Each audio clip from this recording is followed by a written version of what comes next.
Hey guys, welcome to another Sunday Superversive live stream. I am your host, Benjamin Wheeler, feeling like death from a nap, as you do. And here today I'm joined with my usual co-host, Anthony Marchetta, or at least the thing inhabiting his skin suit, and Cirsova, friend of the show. How are you doing today, Cirsova? Hey, doing all right.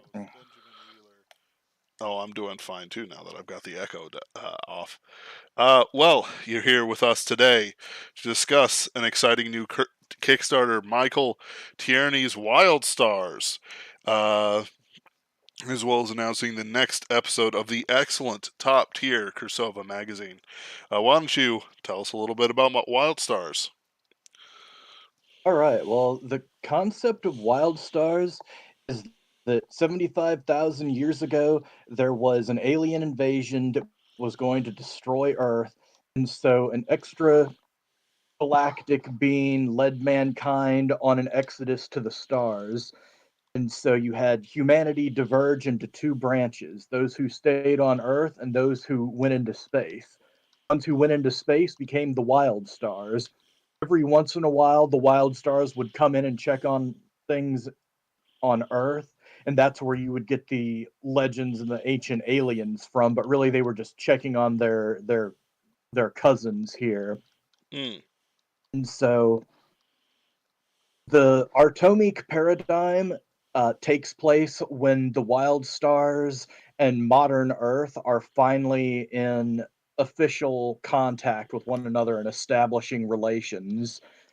The people of Earth have advanced to the point where they have space travel and they've colonized other worlds. And so it's about time for the two branches of humanity to be, if not reunited, establish normal political relations with each other. The Mm. problem, though, is that the political situation on Earth has gotten a little bit wonky. One of the main characters of the Artomic paradigm is the teenage son of an alternate universe Hitler who is on the verge of ascending to the head of the board of the corporation that controls Earth. Now, like most teenagers, he wants to do things differently from his father. Unfortunately, his father has different plans for him and has gone behind his back and made arrangements with a group of space pirates to ensure that the corporation that controls Earth controls all of the galaxy. Excellent. And it's a story of teenage space Hitler Jr., I guess, as he uh, as he has to navigate these treacherous waters. Yeah, so he ends up joining up with one of the with Daystar, who's a telepath and the wife of one of the immortal princes of the wild stars. You see, the alien who led mankind on their exodus is part of a race of alien immortals, and some of his children are immortal as well. Mm. Um, the other companion on his journey is former President Bully Bravo, the last Republican president of Earth before things went to hell and got taken over by the Artomi Corporation. The space mid-century Germans that we're discussing. That the main character is the Yeah, inheritor of. yeah. I just kind of like, so it's not even that I fear the algorithm or the algorithm rejecting us. I just like messing with it. It's like, of course we can't say the naughty words. The machine overlord may hear us, and that is simply unacceptable because I'm racist against machines. You see. The logical Indeed. point of view. Mm, good, good. All right. So, what makes this is atomic paradigm, or is it? Hold on. So, what makes this tale? Is it a collection of the stories so far that have been published in Cirsova Mag, or is it its own thing? It's its own standalone, but it is a collection of the three parts of the novel that we serialized last year in Mm, issues 6 through 8. Gotcha. And what we're doing as a bonus is we're including more illustrations from Dark Philly. We're also including a couple of bonus stories. One of them was a short story originally published in the mid 70s in Michael Tierney's self published magazine, The Multiversal Scribe, and the other is an unpublished story.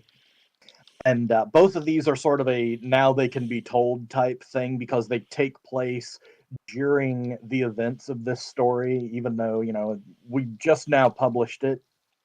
Hmm. But Michael's been working on this for decades, so there are all sorts of threads to be tied together, and this was a good place to tie those in. Gotcha.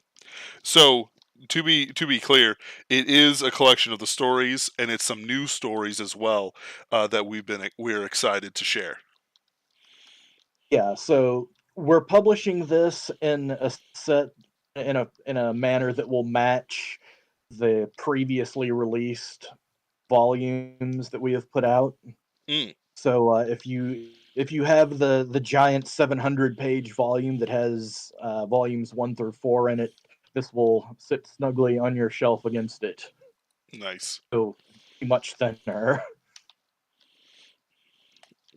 I can appreciate that. So, is there a way for us to get the first volumes on Amazon or elsewhere? If you check out the Kickstarter page, we have links to the individual volumes as well as the omnibus collection. So if anybody wants to go back and get caught up on everything, you can go and buy copies off Lulu. There are still a few copies floating around on Amazon. Not as many because we lost our printer distributor late last year. So Mm, the ones on Amazon, once they're gone, they're gone. But we are keeping them in print through Lulu. excellent. And you said a link for that is in the Kickstarter? Yeah, Radical. Let's see here. Fiona Wolf, Space, The Weird Frontier. She ordered the hardback collection and the comics, and then she'll get the omnibus too, because Fiona Wolf is a trooper. Donna is awesome. Thank you for your support. All right. So, what are your goals with the new collection then? Like, what are you trying to get out of it? I know that there's some sexy new covers that I'm absolutely finding excellent. But in a sort of general sense, why don't you sort of take us through?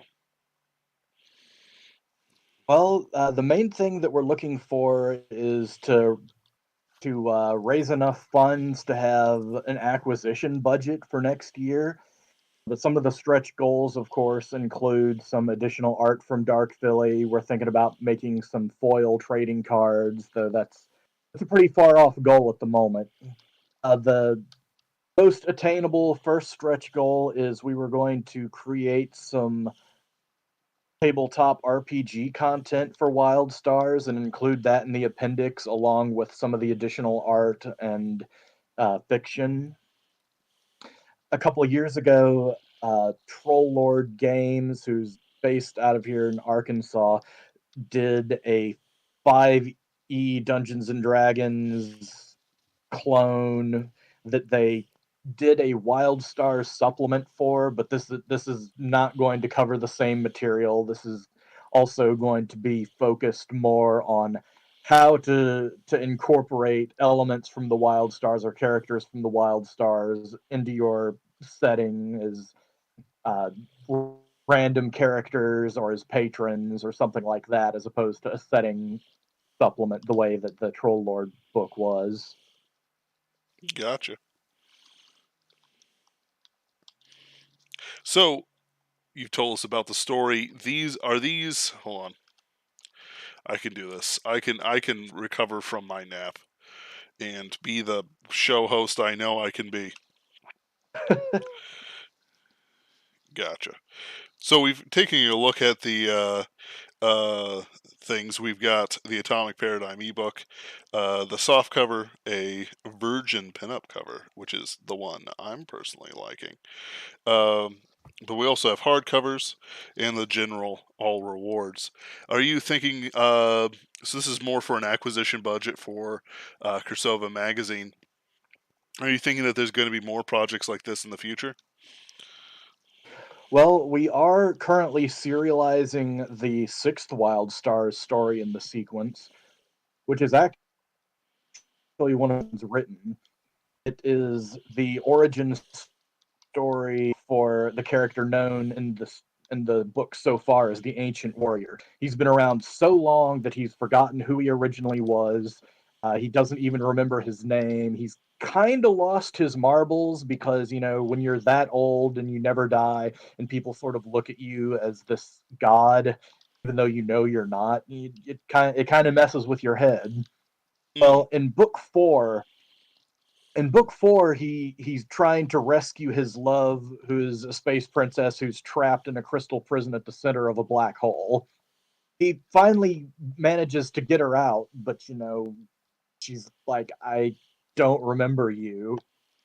And so he's absolutely devastated. Uh, the concept behind six is that psychic locks that have been placed on his mind are finally broken and he's able to remember his past, remember his youth, remember the first time he meets Phaedra, the woman that he's in love with, and where he originally came from. And so that's the novel that we're serializing this year, Orphan of the Shadowy Moons. What you have there is, as I said, there are immortal alien beings, but you know there's a lot of problems with immortality. You know, you have to deal with the ennui, going crazy, and the last thing you want are more of these immortal beings running around going crazy and, you know, causing chaos. So if one of the one of them ends up having a child, they'll usually dump it on some backwater world and hope that it gets killed. Well, it turns out that this guy was one of those babies who was dumped on a backwater alien world, but instead of getting killed, he gets found and adopted by the chieftain of a tribe of jet ski barbarians. Of course. What you have on the cover of our spring issue is his adoptive father, the chief of the jet ski barbarian tribe, cradling him in his arms while he's fleeing from jet ski pirates. Ah, is that the one with the guy with the golden armor? Well, it's not armor, is it? Is it armor? We don't have that cover on the Kickstarter page because that's the new issue. Oh, If you go to the updates though, the Cirsova spring issue out now will have the picture of it. let me see here. Ah, yes, very good. Yeah, that's a very good cover. I do like the Thank you. Cirsova covers. They're 10 out of 10. I just picked up a bunch of Andre Norton books as well as some Paul Anderson books from the 1970s and 1960s. Happened to find the hardcovers in a V stock of all places. Uh and it's like the cover, like it didn't matter what trash was the title, right? But the covers were absolutely far and away better than the usual stuff. I recently saw another Superversive's new sci-fi series, and the covers are absolute garbage. And it's like we will never be free of the scourge of terrible covers, and it makes me absolutely sad because it's just like lower bidder technology. Yeah. Well, we've always from day one gone out of our way to try to get some of the best cover art for our books and magazines. Mm-hmm. Haven't had as many of Anton's covers for us lately because I mean he's incredibly busy and incredibly in demand, but we still consider him one of our primary cover artists. The spring issue is one of his covers. And the only reason we don't have more covers from him this year is we've got him working on the covers for volumes 2 and 3 of Mongoose and Meerkat. Mm-hmm. Ooh, a new mongoose. I can do it. Mongoose and meerkat. Mm. Difficult alliteration. It is more about me than them. So, all right. So let's see here. So we've got this. We got the stories. It looks actually looking at that Cirsova mag. You've got Jay Brayfogle. You've got Mark Pellegrini, Adrian Cole. Let's see. What is this? Leave you Sorugu? Sorigu? Uh, Liviu Surigiu, I'm kind of guessing on how that's pronounced too, but this is his second story with us. He's out of Romania. We've actually got two Romanian authors in this issue. We have Liviu and Rodica Breton, Ah, both with weird horror stories for us. pretty cool.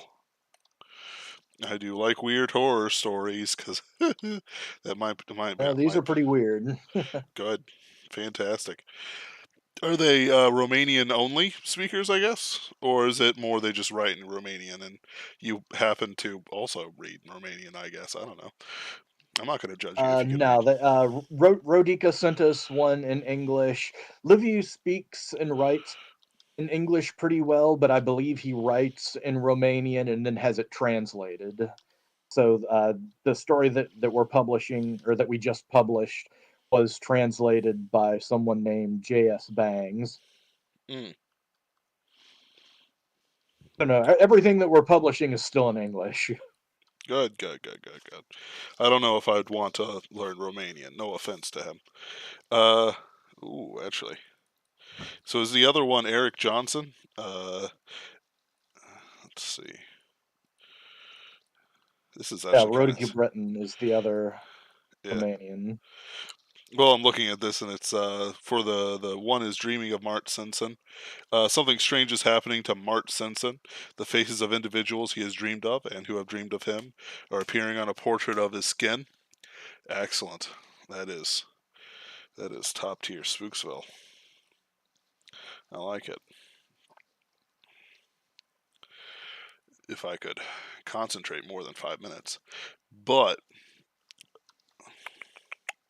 then the other guy, Rodica Breton, an orphan is assaulted by the monstrous Professor Wilberforce, killing her. Assailant lands as assailant, killing her. Assailant lands her in an institution where the trauma manifests in her strange powers. Now that is a classic story. And of course, the next part of My Name is John Carter. Yes, I read that right. Yep. Though I think I might be looking forward to Channel 121 After Midnight by Mark Pellegrini. Uh, Yeah, that's a really good one. Bored on a Saturday night, Caleb discovers a new channel that has never appeared on a cable box before, offering strange programming and an ominous warning. Yeah, if you grew up in the early '90s and you remember the crappy TV that you had that had like a box on top where you press the numbers up and down to change the cable channels, Mm, and if you remember some of those weird public access networks that would just have really crappy programming with low quality and really bad broadcast strength, even though it's on the cable box, you'll get a kick out of this. Art it, Pellegrini is really good at capturing the experience of being a scared kid of that generation there, and growing up in the early to mid '90s, before you had the internet, before everybody had video games or computers around, and the things you had to do were watch TV or play outside. yep.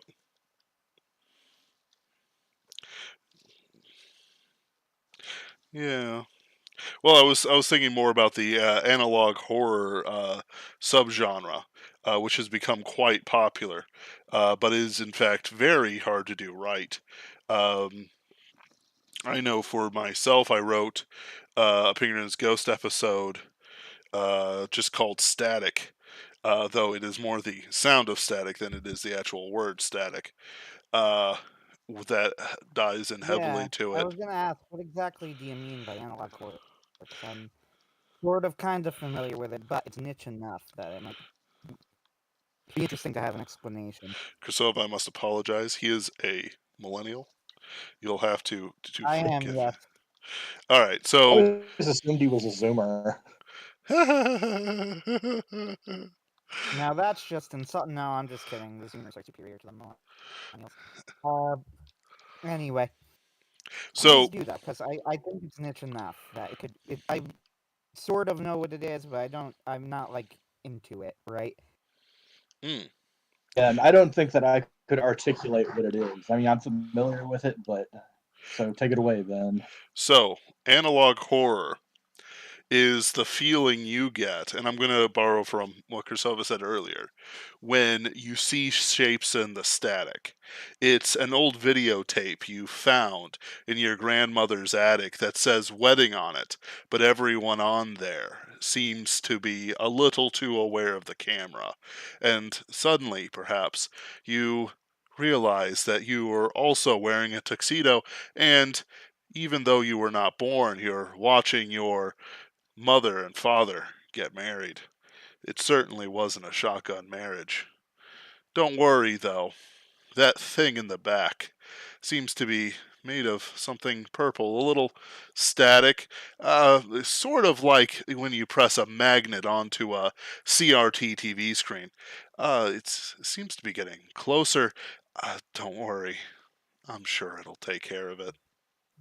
There we go. That's analog horror. So you would say that something like the uh, defining traits to identify analog horror would be something like it involves some sort of what is now considered retro technology at its center. A little, but it's more about nostalgia than actual technology. Though technology should take a very large part of it. In reality, the focus is more on the feelings that are lost to time than it is the actual, shall we say, like a painting. No, hold on. So, like, the thing with analog horror is that it's a very specific feel. Even though it involves technology and it involves memories of the past, it's a mixing of them in a certain way. Reality is distorted around the nostalgia rather than uh, the other way around. I would say that analog horror is a Gen Y phenomenon. Yeah, I can definitely see that because people who are my age and a little bit older, like we were not part of the cultural zeitgeist that was being marketed towards older teens and adults, the Gen X, but we remember that, and we kind of expected things to keep going in that direction, and then suddenly they didn't. Everything really radically changed in the mid '90s when you started getting AOL, and everything was suddenly had, oh, check out our web page, check Mm-hmm. out our Usenet group, and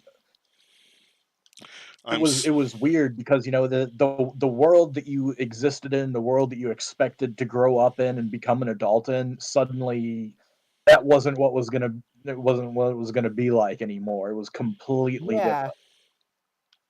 it's yep. a little weird because I'm at this point I'm one of the younger members of this whole movement, and the Superversive movement and the Pulp Rev movement are kind of orthogonal to each other, but share a lot of members. They are not identical. There is pulp that is not superversive. There is superversive fiction that is not pulp. However, we have a lot of respect for the other group, I think, generally, and a lot in common, right? So, with that said, when I got involved with the superversive fiction movement, I was actually one of the younger members, and still am. Uh, because I am a millennial and I'm not Gen Y. The pulp rev and superversive fiction movements are dominated, especially pulp rev, even more than the superversives, are dominated a lot by Gen Y, which is getting a lot of attention. Now, Brian Niemeyer, I think, would say, if you brought this up to him, that they're getting a lot of attention because they are an otherwise ignored generation, and I would agree with that. However, I do think that there is something like, I wonder if I should, think more about like what millennials are experiencing because there's something about like in the millennial generation where we're looked at as the clones of the baby boomers, which is true and not true at the same time.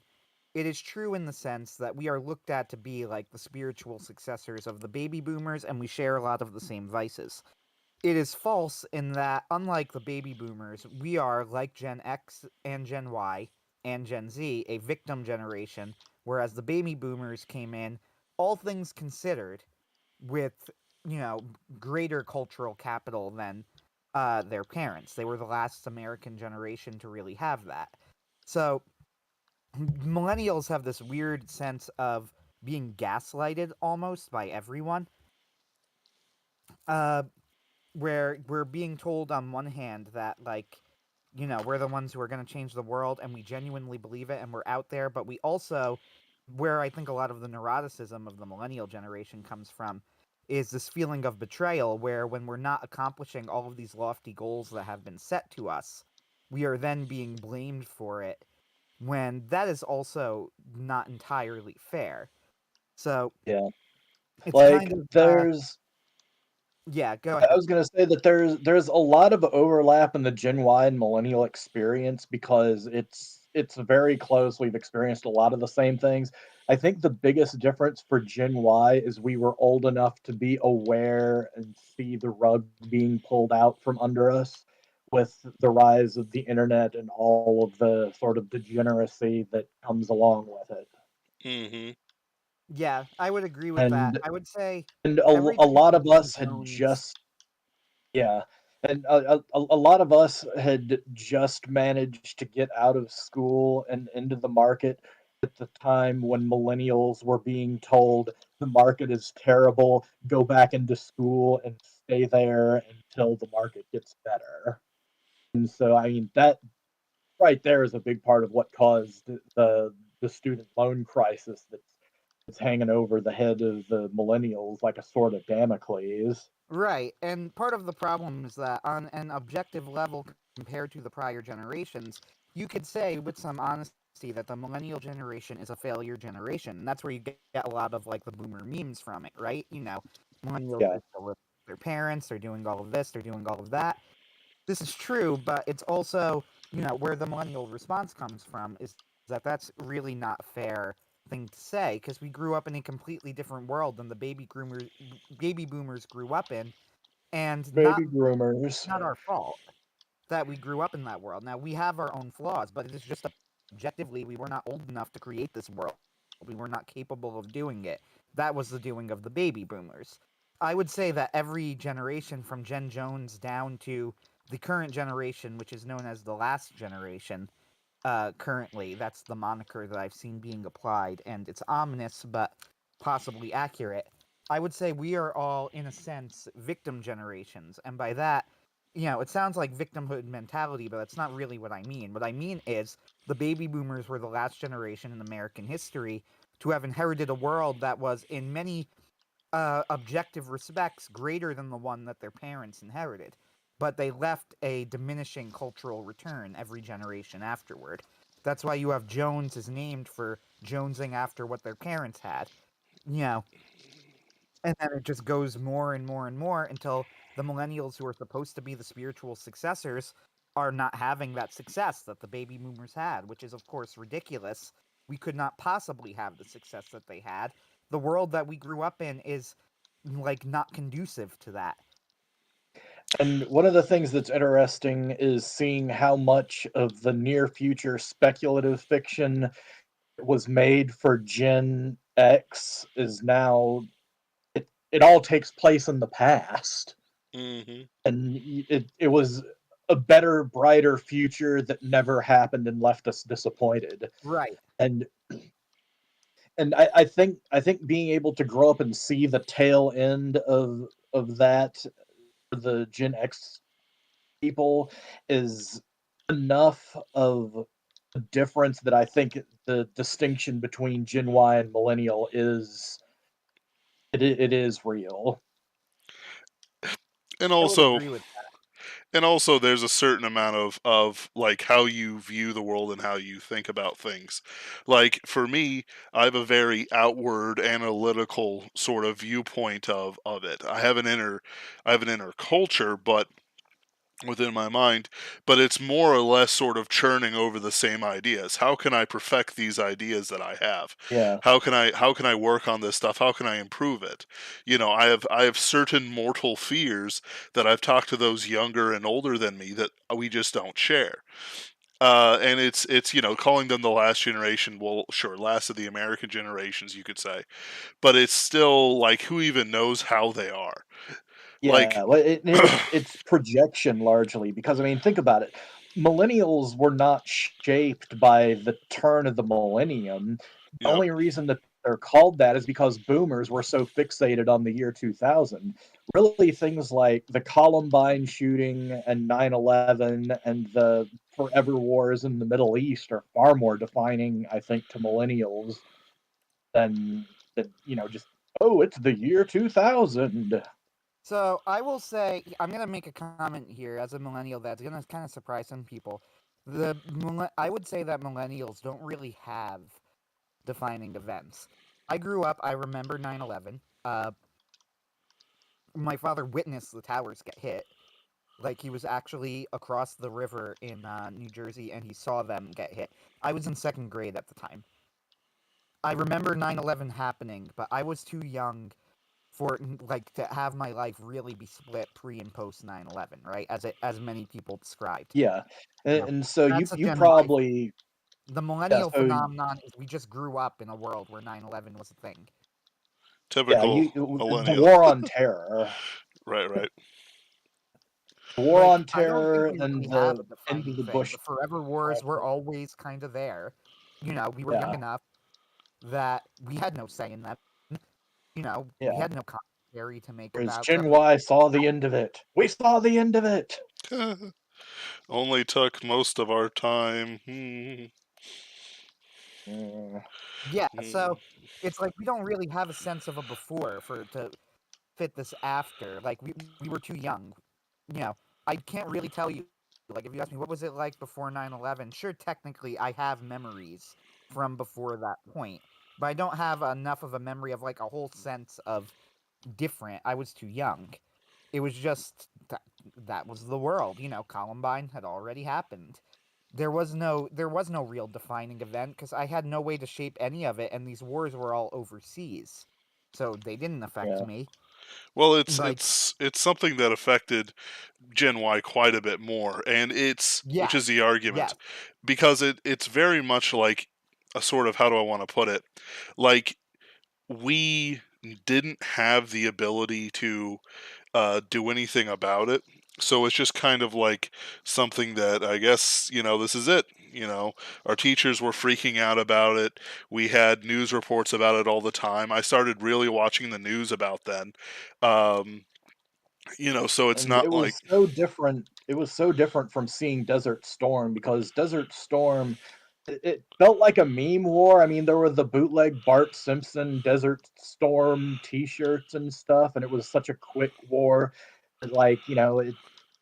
But I don't, then, yeah. oh, we're going back there, and this right? time it's forever.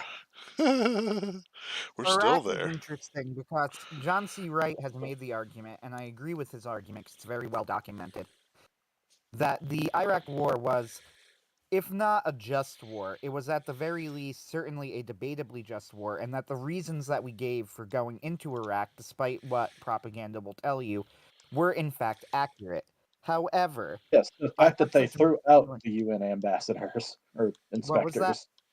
The fact that they threw out the Oh, UN yeah, inspectors, yes. not that they had the However, WMDs, it's that they threw out the inspectors. Right. yeah. However, my issue with this is that I have talked to people who I know who talked about why they supported the Iraq War, and they have told me multiple people with commendable honesty that they wanted to go into Iraq because they wanted revenge on the Middle East, which they all saw as a conglomerate. This was direct. This was them just telling me, yeah, 100%. It's because I saw the videos of them celebrating after 9/11, and I wanted revenge, and I that was don't the think. reason that was. I don't think it was the Yeah, Arabians who were celebrating. I know, but they said, I saw those videos. Careful, I Ben. blamed them. They hated America. I wanted us to fight them, and that's why I supported it. What? So this was what was going on at the time.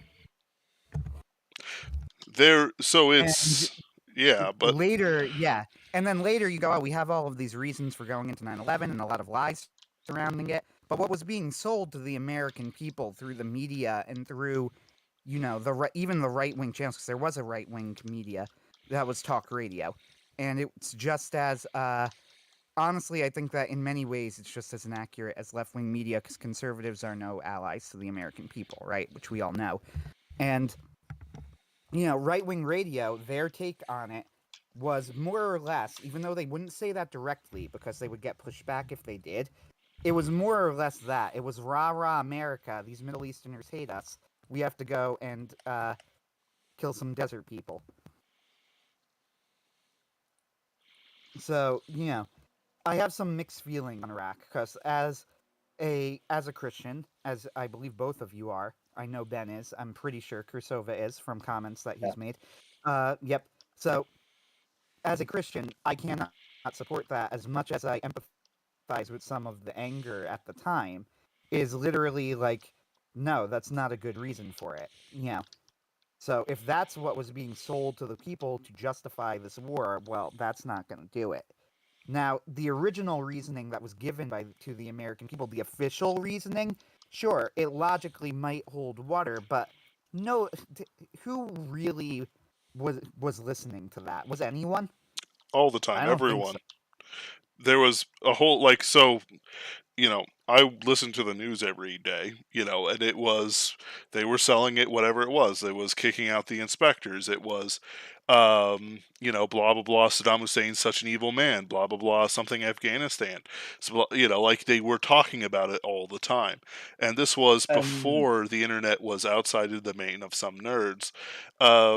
And, people just talked about it all the time. There wasn't any. I'm gonna find John's article because it was excellent, by the way. I do highly recommend it. But the thing is, like, my issue with it is not so much that he's wrong. It's that I know from talking to people who were there at the time that was simply not how they were thinking about it. They were thinking about it as there are terrorists over there who hate America, and we got to stop them. Yeah, Yeah. like it was they a were very combination explicit of about that. this.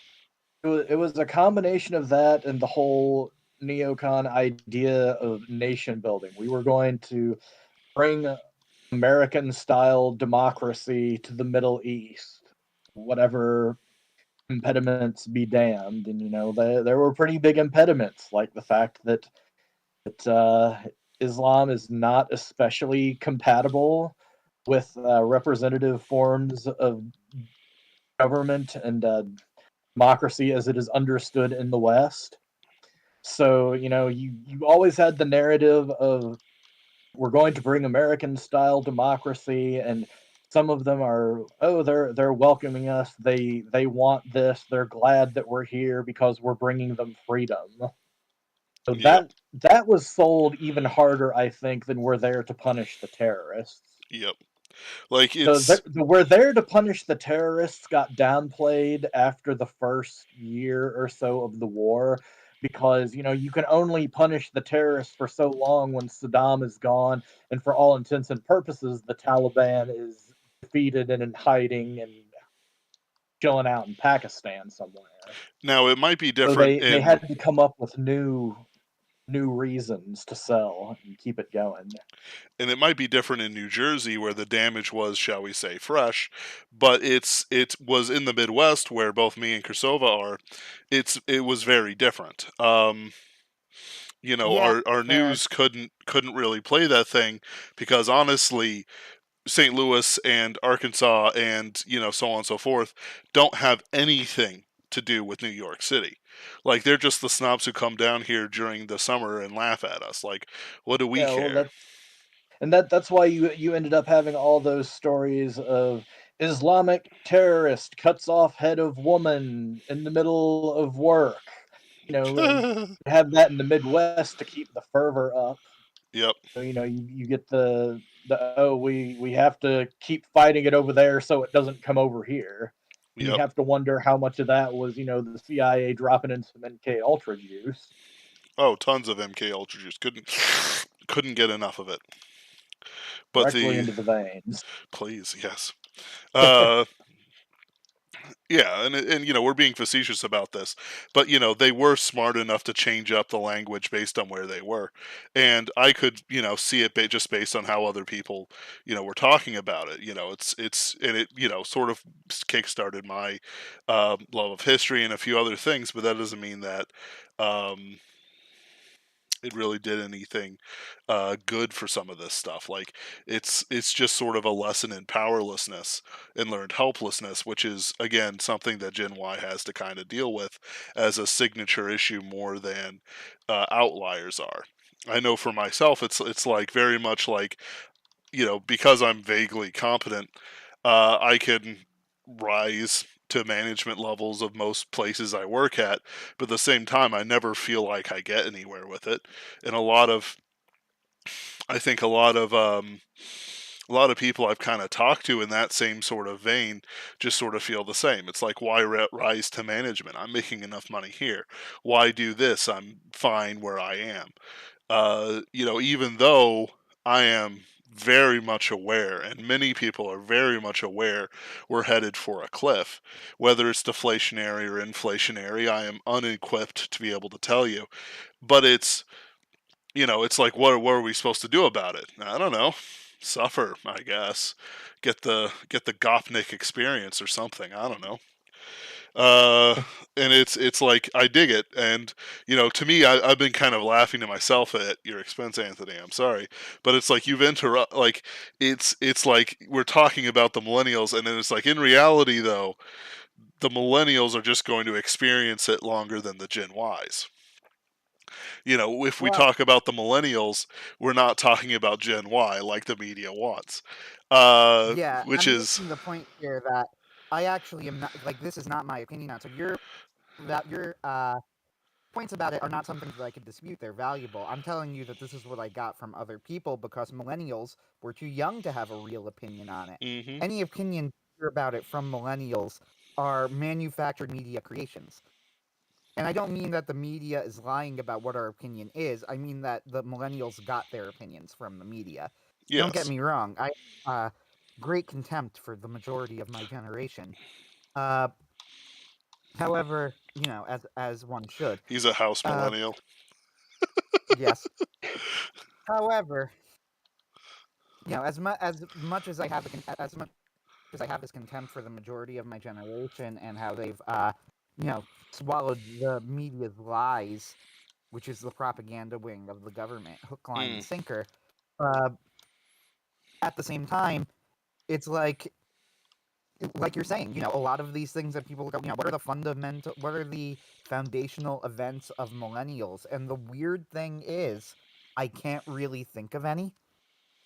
Like, I mean, I guess I would say probably the biggest celebrity death that's ever mattered to millennials is Robin Williams dying. And that happened when we were adults. Like we don't have that oh man, Chris Farley died type thing that I sometimes see Gen Y's talking about, or Kurt Cobain committed suicide.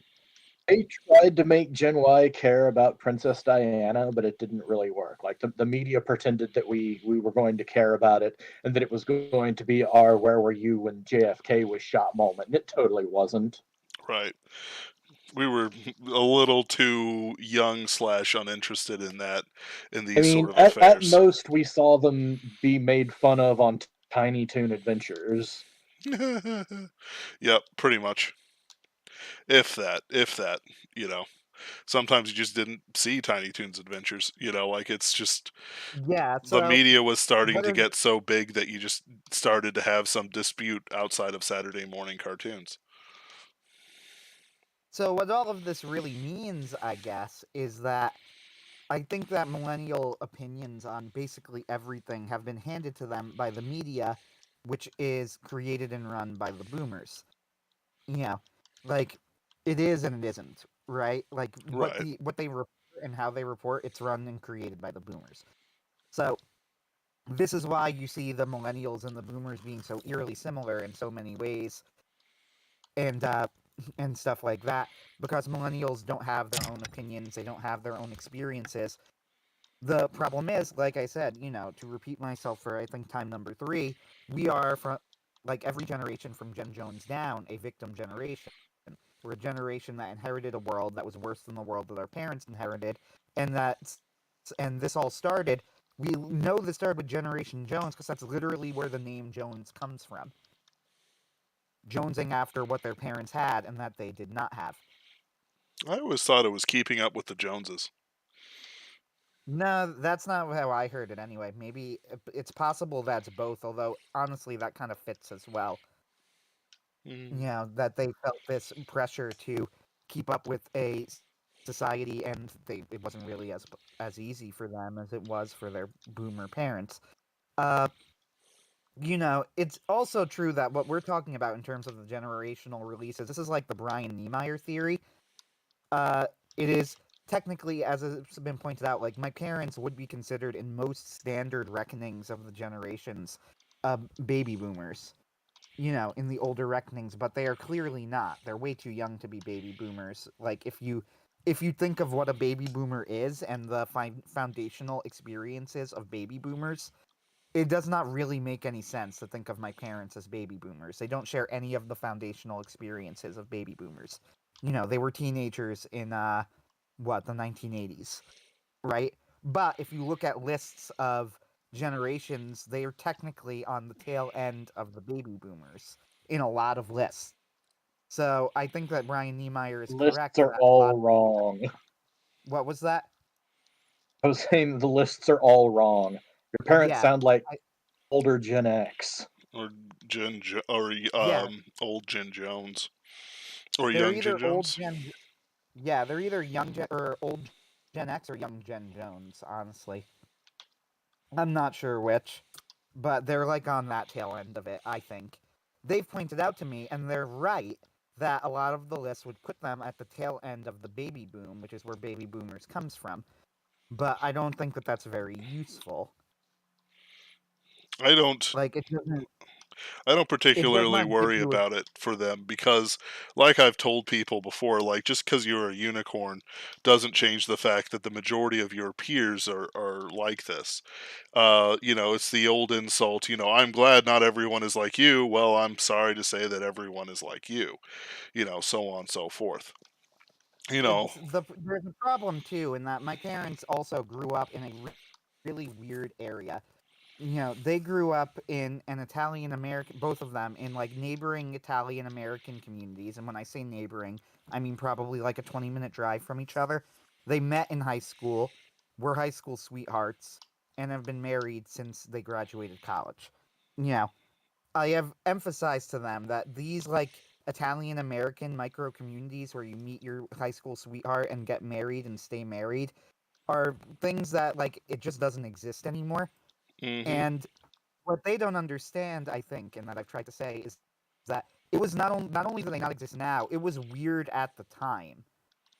Like even no, there even was with them, no, I there would. was too much media to say differently. Like even though you can't trust media for anything, there was too much cultural impact for it not to be have some sort of truth and reality. I sure in my high school class, which was dysfunctional as hell, there was maybe one pair of high school people who got connected after Oh, that's high not school. what I'm referring to. I'm referring to the fact that they grew up in like Italian American isolated communities. That was rapidly disappearing even by then and is gone now. Okay. Uh, all right. Yes, these communities are falling apart. Like I'm in Dutchtown, which was like the German part of St. Louis. Germans actually helped keep St. Louis in the northern side of the war because they marched on Jefferson Barracks. But it's there aren't really as a lot of Germans here, and there's a weird like German cultural center in the middle of it, right next to a whole bunch of African American and Mexican businesses. Uh, okay, like it's like that.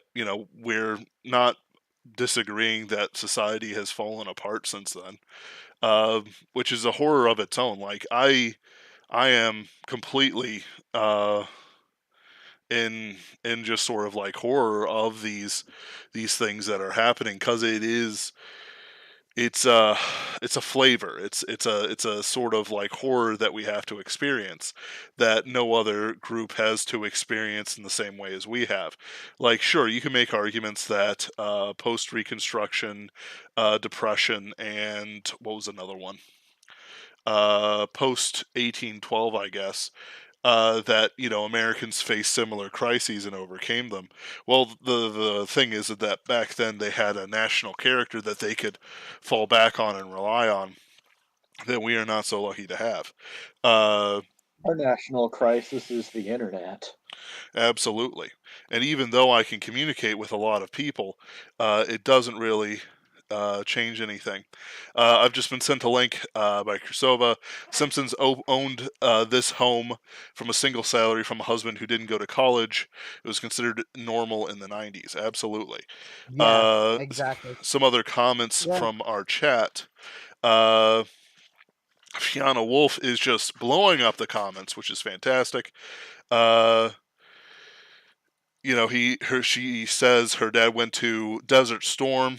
Sounds like he's early Gen X, late Gen X, maybe. Some wonder why I don't want to write fiction that has ties to our world or our situations. Escapism is key. Um, some things I've lost the context for. I'm cooking Y Gen. I love to make stuff in the kitchen. yeah. Absolutely. So I will Gen say Y do that cook. that escapist mentality that he mentions is pure quill Gen Y. Uh, the millennial, I don't think, would say that, because the millennial would be, as a generalization, of course, would say, well, we have to escape from. Kind of. Like, they wouldn't really understand why you would need that escapism, because they're the hero generation. If that makes any sense. Mm. But, like, Gen Y says, oh yeah, world's gotten worse, we need that escapist fiction. That is a pure Gen Y comment. I'm not even insulting it. Perfectly logical. And correct even, but that is like the Gen Y attitude immediately in a nutshell. That's why Brian Niemeyer posted that really interesting story once about somebody who he kind of gets trapped in a time loop where he goes back to his past where he can hang out with his friends and play D&D, and he decides, because his marriage is kind of a mess and is falling apart, to stay there. And I read that story, and he asked the commenters, would you have stayed and played the game with them? And I said in the comments, I would run, which is true. Like, that doesn't, I see the appeal, but it also terrifies me. And I would Yeah. immediately run. I would not stay. No, But so many of the commenters, because he gets a lot of Gen Y commenters, were like, yeah, absolutely, I would stay. And it was fascinating. well, And it made also me think, like, what's the difference between the Gen Y and the millennial attitude there? one big thing that I've noticed is they always talk about how they're going for '80s nostalgia all the time and Gen X nostalgia. But really, I don't think it's for Gen X. All of these remakes of shows and cartoons from the '80s. I think as millennials trying to get that last little glimpse, that little piece that Gen Y lived through and actually saw some of themselves because they didn't have it. So they're trying to recreate it from the same material. But lacking the spirit of why it was made or who made it for them. Uh, Yeah. yeah, Yeah, I it's mean that's why our shows like Stranger Things. I'm like, this doesn't capture the experience from that period at all. yeah. We Stranger Kursova, you have Things. a mic problem. Yeah. Do I? There we go. You That's better. know? Yeah, it's like you have these weird Potemkin '80s experiences that millennials are trying to recreate for themselves because they didn't have it. They weren't part of that pre-internet world. Yep.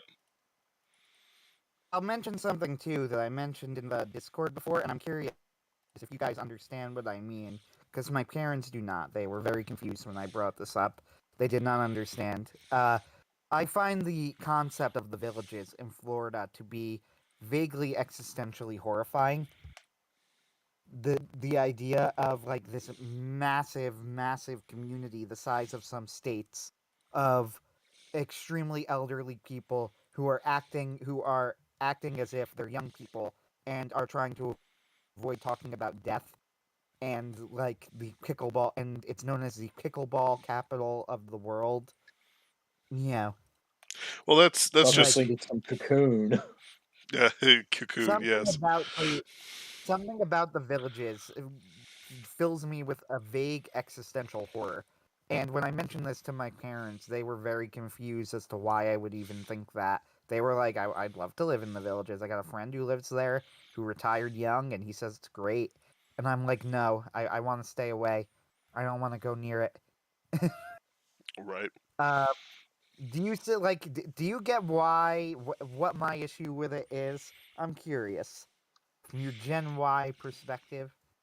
Oh, absolutely. I mean, it's trying to hang on to what they have, keep what they've ultimately created out while they can live out juvenile fantasies in their golden years. Yeah. Like it's Yes. so like I guess one of the things that kind of makes me a little different than most Gen Y is that I had an absolutely horrible childhood. Like, unironically, if I was stuck in a past trap, I would consider that a personal hell. And I would, let's say, when I reach the same timeline as here, I would be a fundamentally different person, even more than you would expect someone who just relived their childhood, because I would have to experience a lot of the horror, loneliness, and all the other just misery that I had to live through. So to me, even though I am still in certain elements trapped in it, I would not ever choose childhood over my adult life. I say, well, this year is better than any year I've had before, and I spent about 2 months of it basically willing myself to live through an upper respiratory infection that puts lesser people in the hospital.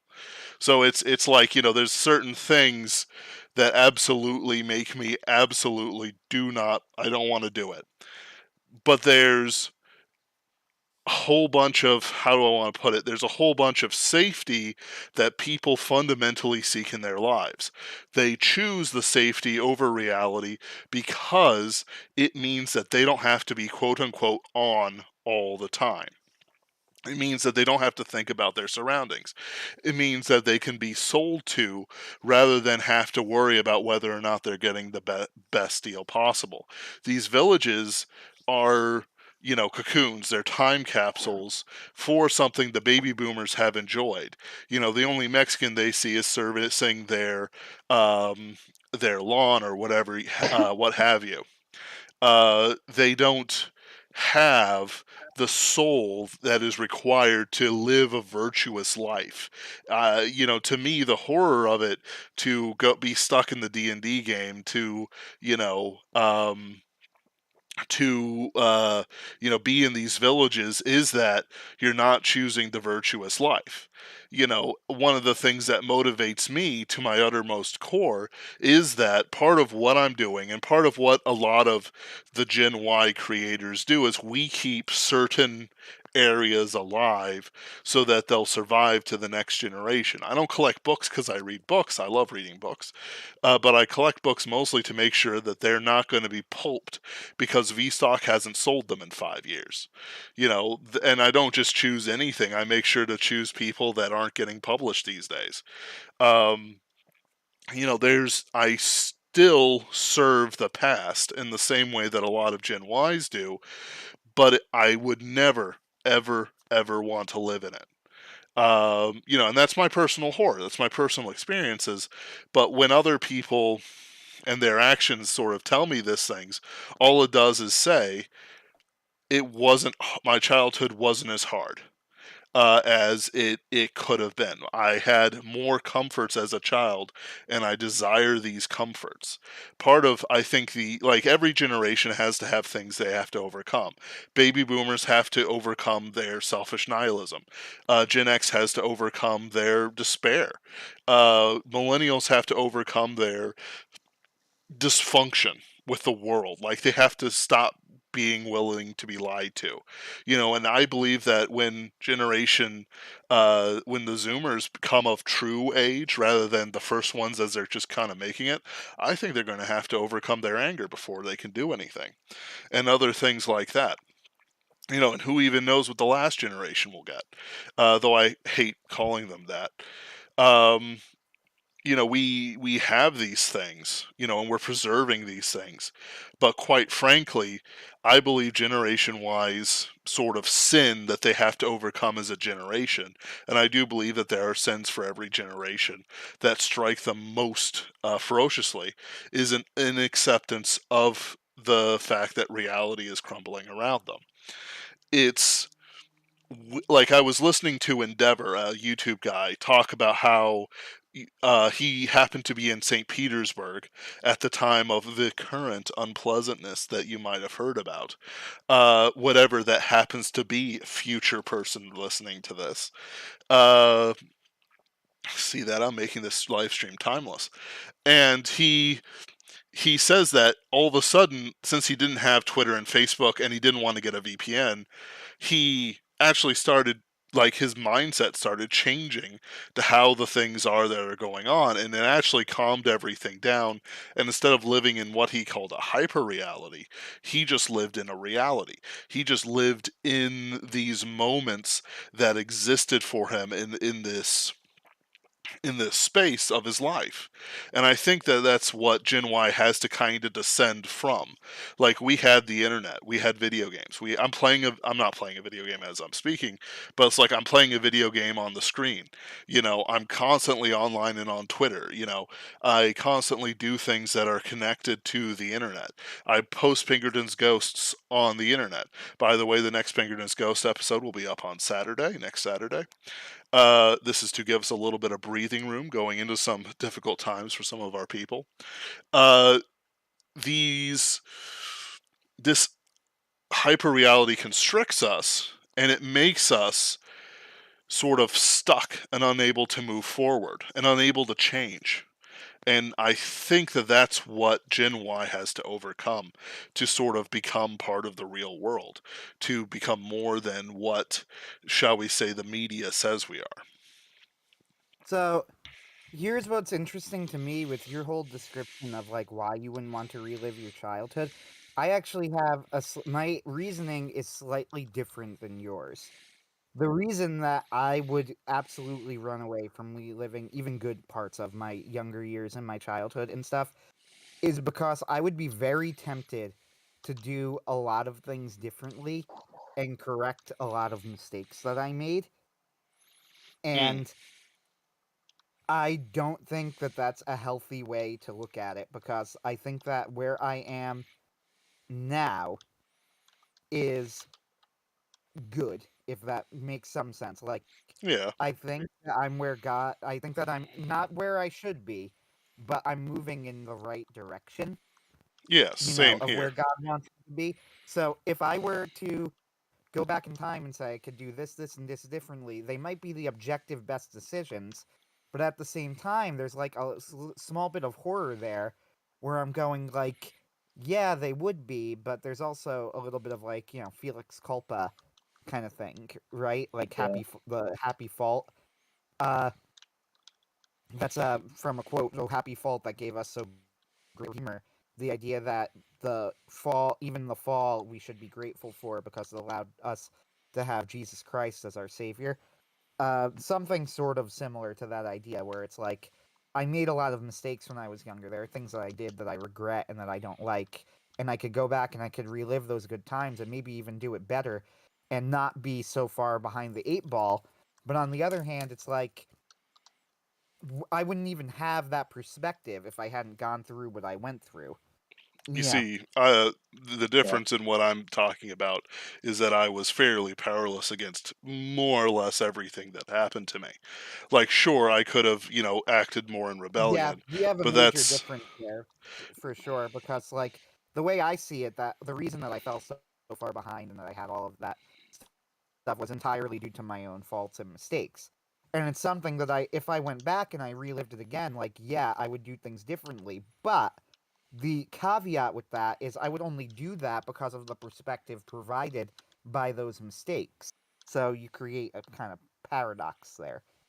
No Yeah, paradoxes. and to sort of bring this back to fiction, particularly Mark Pellegrini's, Mm, a lot of his horror writing, and including the stories that we're publishing in the magazine, are about that reality sort of crumbling away, disappearing, and shrinking around someone, that sense of powerlessness. mm, His novel that I just did a giveaway for as part of a promotion, They'll Get You, 10-year-old kid in the early 90s whose town that he lives in is just literally just kind of disappearing and becoming less real around him. Like he's noticing things that just aren't the way they're supposed to be. Like, you see a house that's kind of strange looking, but like the closer you get to it, it's like, this isn't a house. This isn't designed to serve purpose and function. This is something else entirely. It's to create the illusion of purpose and function. And and all the monsters in the town are feeding on these kids, basically consuming them one by one, making their world smaller and smaller until it just disappears and they have nothing left. And like I said, that experience and the way that Mark is able to capture it so well in his horror writing is one of the reasons why I think he's probably one of the preeminent writers of what I'm calling Gen Y horror. mm. Who is this again? And the Mark Pellegrini. Mark. It's Okay, interesting because so many got it. people just know him for his Common America comics, but his horror writing is just really something else. And the story that we just published is just another example of that. The world, literally the media around him, is causing his world to shrink and ultimately consume him until Amazing. there's nothing left. Oh, it says Common America. Okay, yeah. Yes, yes, yes. Now I recognize him. Oh, common, not common. I thought it was COM, not KAM. Ah, all right. I got you. I've got it. Came in America. Right. No, that's fan. Oh, yeah, that's They'll Get You. Right, okay. Yeah. I Yep. saw the And ads I in mean, print. Mark and I are almost exactly the same age. I think we're like a month apart, maybe. So like, even though he grew up on the other side of the country, like so many of the experiences, just like I remember that this resonates so well. Right. And even though like I experienced my own personal hell, I also kind of do feel that what I experienced was unique and good in certain ways because it provided me benefits. I don't want to think I'm in despair over my childhood. I realize that I might have ranted a little too hard on that, but like I do share a lot of the Gen Y experiences with everyone else. I experienced the Saturday morning cartoons. I experienced the first terrible subs dubs of anime.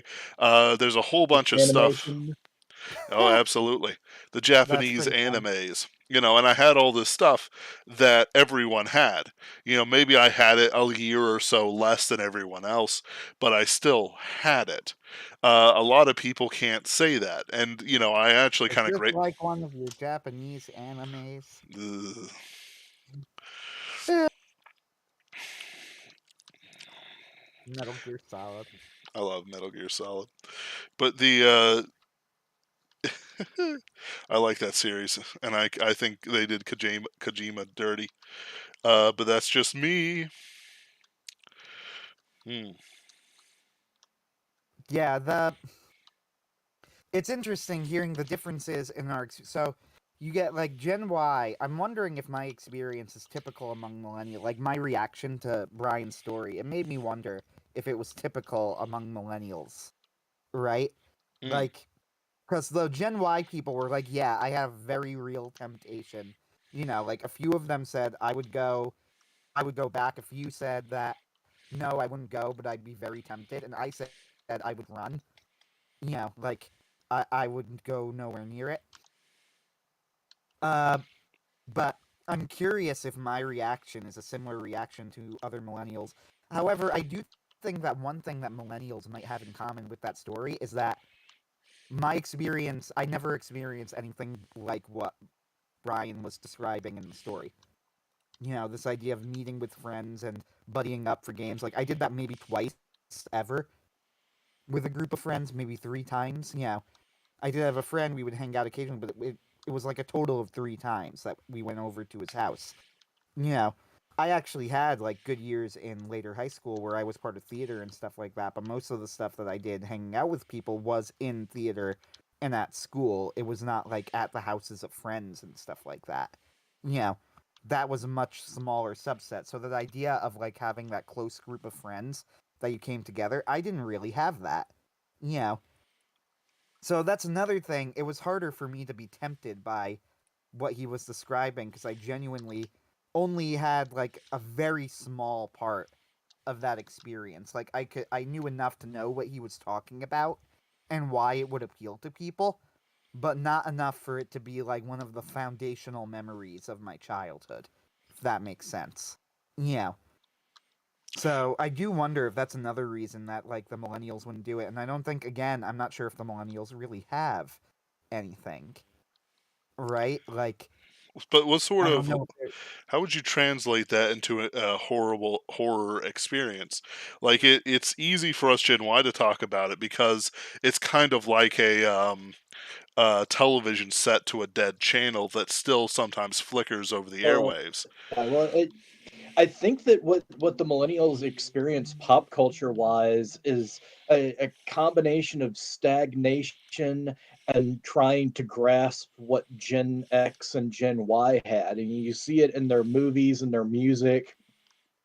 I mean, I remember like when sort of throwback bands were becoming a big thing, and when I was in college, which was kind of for early millennials, where you wouldn't get like a resurgence of the rock genre because rock was dead, but you would get like novelty bands appear and be promoted because they had nostalgic value, like The Darkness, and I mean even to an extent the White Stripes because they were playing older types of music. yeah. And so, and If instead, you just sort of get this weird pop music hegemony that it's just same copycats of like everything from Britney Spears and yeah, Lady and it's Gaga up to it's whoever the all heck is terrible. big today. It Yeah, you've had sort of like 20 years where things have kind of frozen. There have been some blips, but it's all frozen. It's all remakes, rehashes, reboots. I mean, hell, Star Wars. Like, we have to get Star Wars for the millennials. Yeah, exactly. Like, here's the thing. To answer Ben's question, like, how would I translate it? It's really difficult because I don't know if I have, like, that sort of millennials have that sort of shared experience where Brian could talk about me and a bunch of the boys meet up and play games, and Gen Y goes, oh, yeah, I know what you mean. Perfect. I get it. But, like, if I were to talk about, well, what are the parts of your childhood that were, like, the best parts, right? Uh, I really did not start enjoying school or friends or anything until like my junior year of high school, and that was because I got involved in theater, largely, and I loved theater. I still do, to be honest with you. I would probably have been doing it more if COVID hadn't hit, and then I got busy with other things. Like I was doing theater even out of high school and enjoying it to an extent. One of the honestly, like the main reason I didn't major in it in college was because I knew that the theater world itself was degenerate and even though I wasn't really a Christian then, like I had enough of a moral sense to realize that they were a bad group of people to get seriously involved with, and I stand by that. Yeah, but like I loved doing theater, and I enjoyed sports as well. Like some of I have a very fond memory of my high school track team winning a meet.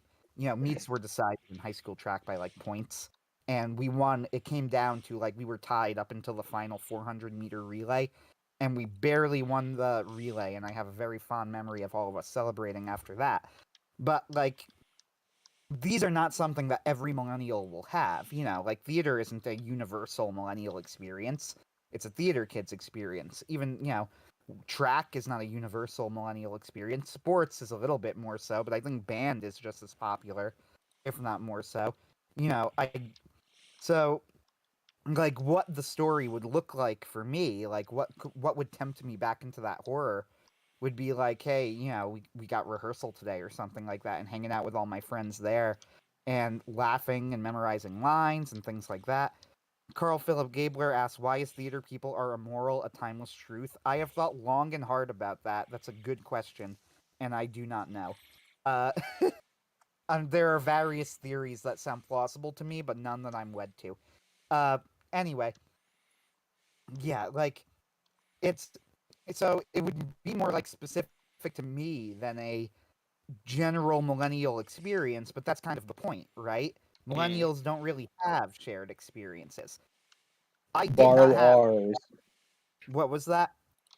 but you borrow ours. Yeah, you're right. Well, it's not so much that we borrow yours that they try to push them onto us, I think, but I get the point. Yes. uh, There's yeah, like so let's what actually would tempt me would be something like going into rehearsals and going back into that world and having fun there. Yeah. so Cirsova, like let's sort of see, like, do you, what other authors sort of like hit that pretty well, hit that sort of like strange spirit of nostalgia and then translate that into good story writing?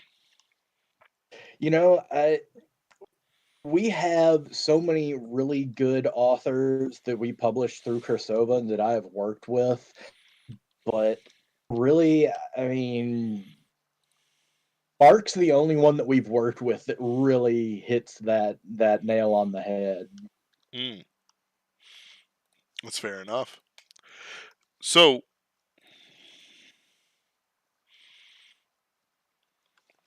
let me see here. Sorry about that. Yeah, there's people who uh sort of touch the past and take styles from there into the future, like Skylar Hernstrom, who remains my personal favorite.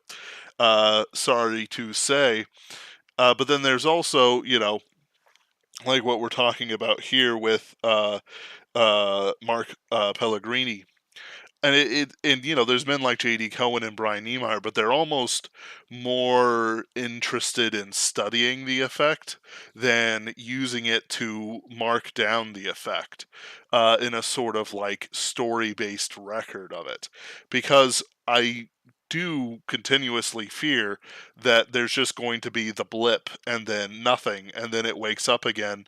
Maybe the millennials don't write for garbage, but uh what do I want to stick it? Like maybe Zoomers or maybe even Generation Alpha will be the next artistic generation. And it's like it's like, does the horror of our existence continue with a horror of nothingness as scientists try to piece together what our generation liked? And it's like, oh yeah, they liked DuckTales, and they were super into the Japanese cartoons. The fan fiction they've written will be, infinite. And it's like, no, that's just the millennials. Like, I'm screaming from heaven. It's like, no, that was just the millennials doing it. No. You know the sad thing? New DuckTales was actually pretty good. It was all right. I enjoyed parts of it. But It the did get woke eventually, and inevitably. sure. Uh as all things do. But it's what I'm trying to say more, it's like, we I need know. I fully agree with you. That just occurred to me. we need to sort of keep the how do I want to put it? The spirit of it alive, I guess, such that it should live. Because it's like, the Lost Generation just has like people talking about it, but the books are so dreary. I kind of hate to read them. Yeah. Which books are you referring to? Like Grapes of Wrath and whatnot. Oh, yeah, they're no, terrible's wrong actually. Grapes of Wrath is not a terrible book, but they're difficult to read, I guess, better. They Some of them weigh are terrible, like heavily for on the example, soul. Yep. arguably, I don't know if Grapes of Wrath is necessarily harmful for the soul specifically. I know that like Of Mice and Men is. Well, I didn't say like harmful. They just weigh heavily. Oh, okay, No. yeah, misunderstood you. Yeah, no, then yes, you're right. Some stuff like Of Mice and Men, I would honestly not really recommend to people.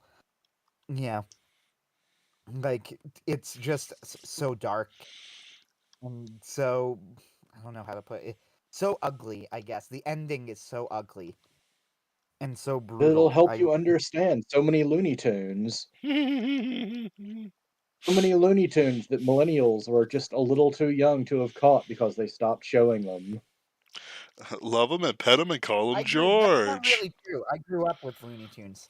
That's not true. Yeah, Yet, They yeah, reference. I suppose maybe the it's really younger the millennials get Zoomers who it. are. Yeah, I suppose it's really the Zoomers who haven't just grown up with Looney Tunes on all the time. 'Cause Yeah, I we mean, definitely had them. it used to be like they were on all the time, everywhere, to the point where you kind of get sick of them. You're like, I've seen this Bugs Bunny cartoon 100 times. Show me something else. And now it's like, I man, it mean, would be great if they had Bugs Bunny cartoons on TV. I'm such a dork that I bought like a DVD of like Best of Looney Tunes, and I own it and have watched it before. Uh, But the so one with hey, Whoopi Goldberg giving the disclaimer. yes, in fact, I believe it is. Uh, but I can't recall though. But yeah, we used to have a show that was called I can't remember the name of it, but it was actually great because it would show the old classic Looney Tunes, and they would give a little thing on like the history of the cartoon and whatever. And I forget the name of it, but it was such a great show. I actually like really enjoyed it. Uh, I wish that they were still showing it. Uh, what? Yeah, I saw pretty much all of them then, and yeah, I did get one of those special edition DVDs. It did not have What's Opera on it though. I think specifically to force you to get the second DVD in the set Hmm. because there's like the crown jewel of all of the Looney Tunes is What's Opera Doc. So just to make sure that you had to buy the second DVD, they didn't include it, which is funny to me. I think that's I don't begrudge them that. I think that's just solid business practice, but I find that funny. I Hmm. don't have a deeper point. That's really all I'm saying. Hmm. I do think about this stuff quite a bit because it's very interesting because it's like I'm listening to this experience, I'm listening to like Cirsova's experience, and there's other things that sort of like get in there, and it's this interesting kind of meld because there is a culture there, there is something there that's that we have that's shared, but it's like I've listened to more. I'll name him and play with him and call him George, than I have like anything like how do I want to put it? Like more than I've actually like read reviews or seen people talk about the Grapes of Wrath. Like I don't know why, but they just went for it every chance they could.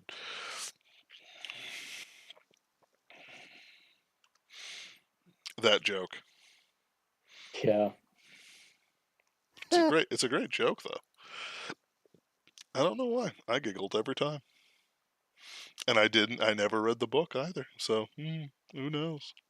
I might just be a poser. Well, let's see here. We have the new Cirsova magazine. We have Michael Tierney's Wildstar Atomic Paradigm. And you have blown past your goal, doubled it, in fact. And at my next paycheck, I will be backing the project for the pinup edition. Ooh, so nice. Ooh, Awesome, I like awesome. it. I like the look of it, and probably picking up some Cirsova mags, because I believe I am too short from the full collection. And I do recommend everyone support this, for the simple reason is that we do need art to be made. Let's sort of go over the comic comments. Excuse me, real quick. Uh, Let's see here. Eldritch fan, welcome back. Fiona Wolf, as always, leading the conversation. Hello, Jessica Basile. Felix Culpa is also from St. Augustine, right? Maybe. It could also be from Ambrose, Anthony says.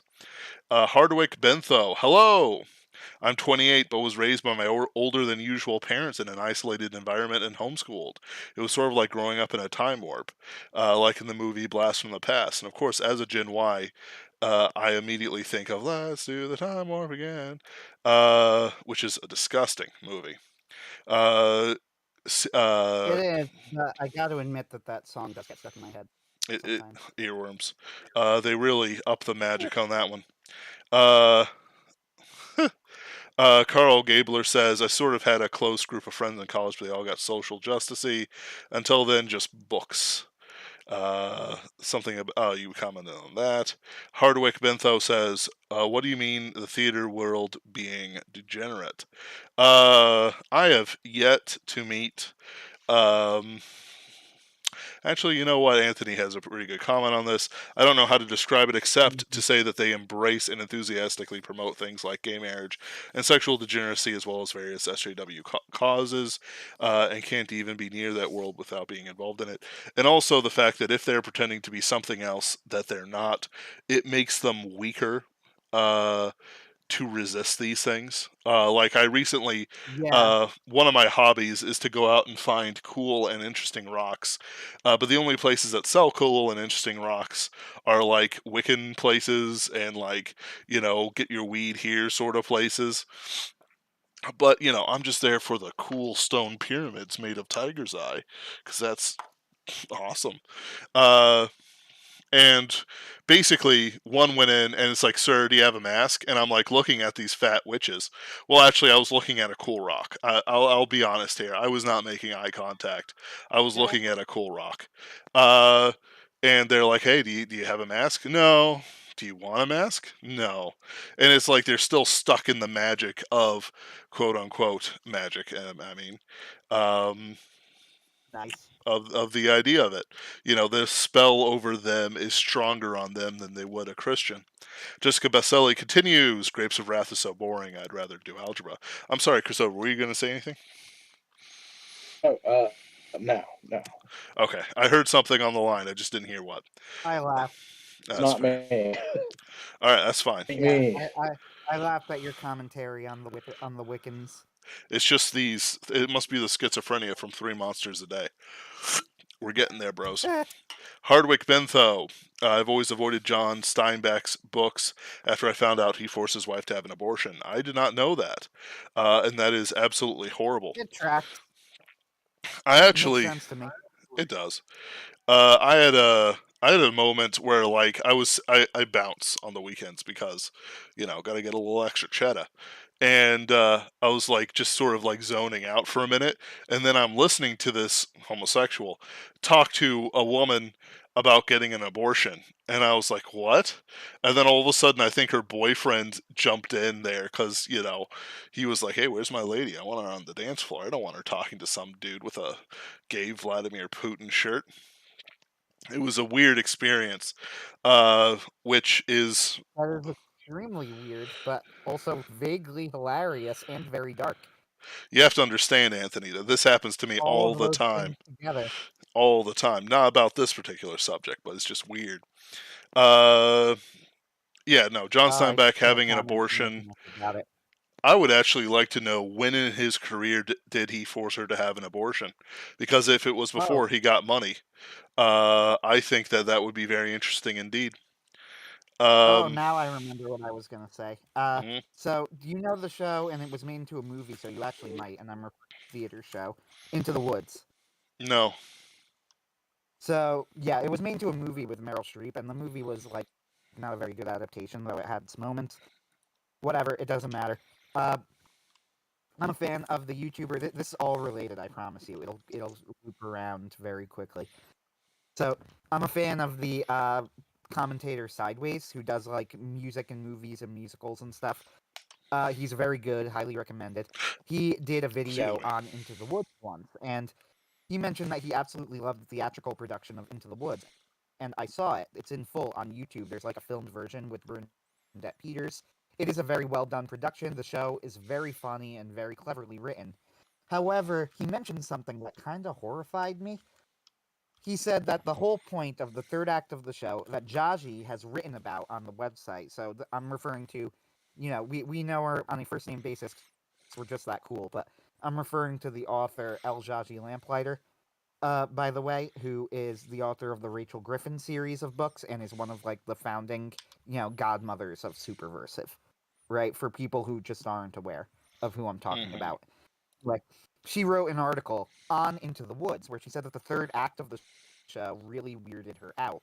Because in the third act of Into the Woods, it's about like all of these fairy tales all happen at once, and it's done in a very comedic style, and it's very funny. And then they're all resolved at the end of Act 2.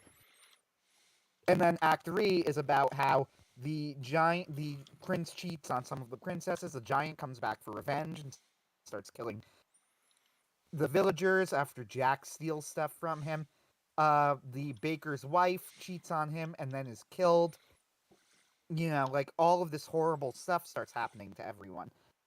So Jaji said that she always felt really weirded out by Into the Woods because like it ended, and then there was a third act where they were just like, no, everything that you loved about fairy tales is terrible and wrong, which is in fact the point of Into the Woods.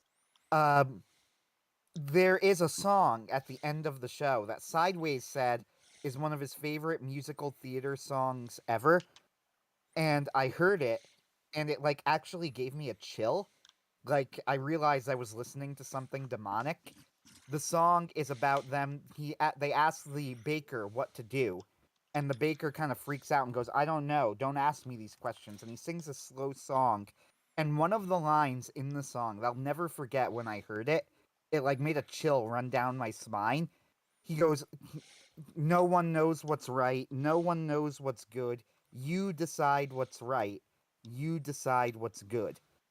That was the message of Into the Woods. That The was the message of the song that so moved Sideways, who was, I will note, pretty clearly a millennial. If you listen to his stuff, I would not call him a social justice warrior. I don't think he's an SJW, but he is a very typical millennial.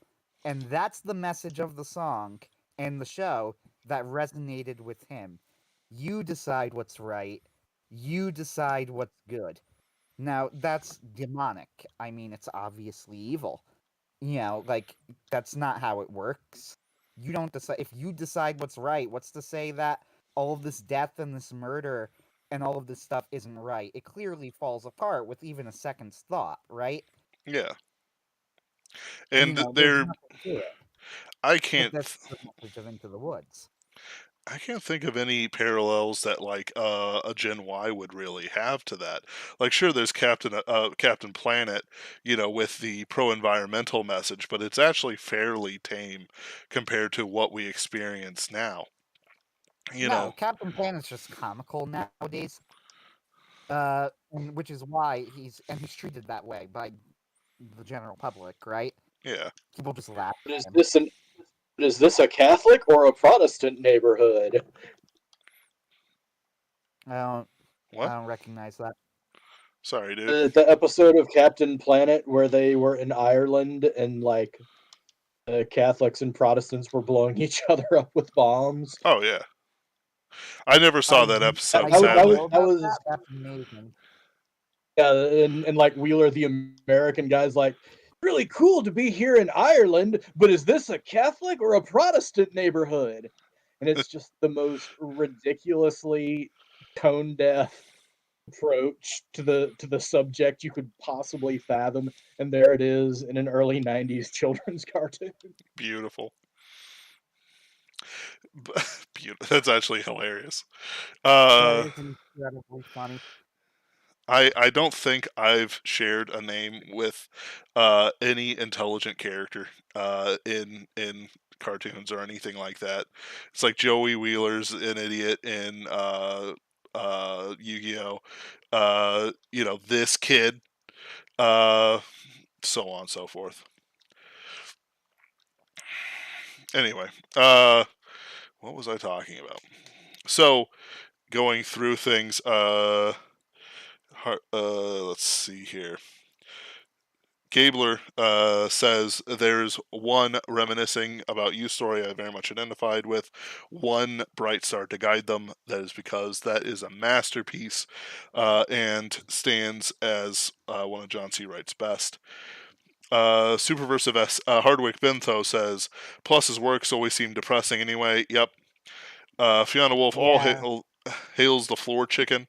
Uh, Family doesn't want to go under half a tank right now. Yep. And then Captain Planet memes. Yep.